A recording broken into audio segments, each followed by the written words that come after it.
حضرت انس رضی اللہ تعالی عنہ سے روایت ہے، عرض کی حضور میں چاہتا ہوں قیامت کے دن تو میری سفارش کر، تو میری سفارش کرے گا یا نہیں؟ حضور نے فرمایا سفارش کروں گا، انس تیری سفارش کروں گا۔ حضور پھر میں آپ کو کہاں پاؤں؟ قیامت کا دن یہ بڑا ہے، بڑا مجمع، کہاں پاؤں؟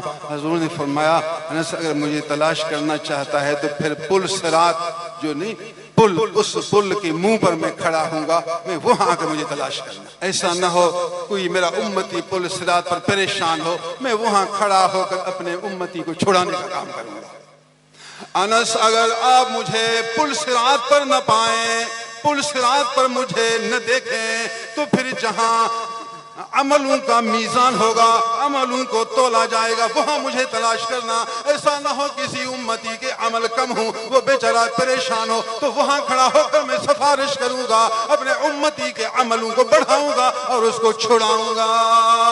اللہ کے محبوب اپنی امت کی فکر میں ہے، محشر کا میدان ہے، قیامت کا دن ہے، فرمایا امت کی فکر میں ہوں، امت کے چھڑانے کے غم میں ہوں، اس شدت طلب میں ہوں کہ میری امت کی مغفرت ہو جائے۔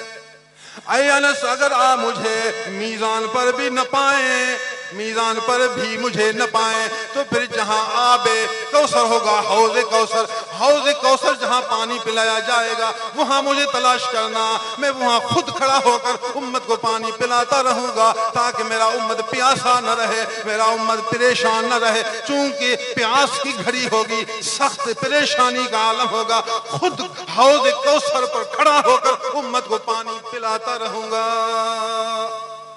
ترمذی شریف کی حدیث مبارک ہے، حدیث ترمذی میں موجود ہے۔ دیکھا آپ نے اتنا امت سے پیار کرتے ہیں۔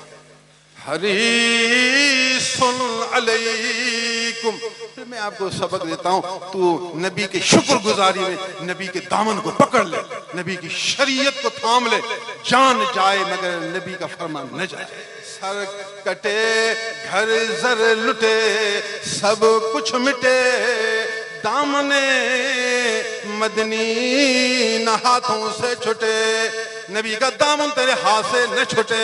یار اس نبی کی قدر کریں گے، اس سے محبت کریں گے، اس کی شریعت سے چمٹ کر رہیں گے، ان کی تعلیمات پر عمل کریں گے۔ قیامت تک اب کوئی نبی نہیں آئے گا، نبی کے نائب آئیں گے، نبی کے وارث آئیں گے، علماء ربانیین آئیں گے، با خدا علماء آئیں گے، با شرع علماء آئیں گے۔ ان کی مجلس میں تجھے خدا کا خوف پیدا ہوگا، ان کی مجلس میں ایمان تازہ ہوگا، ان کی مجلس میں نفس مرتا رہے گا، ان کی مجلس میں دل زندہ ہوتا رہے گا، ان کی مجلس میں خوف خدا پیدا ہوگا، ان کی مجلس میں گناہوں کی مغفرت طلب کرنا اور سب گناہوں سے سچی توبہ کرنے کا ارادہ پیدا ہوگا۔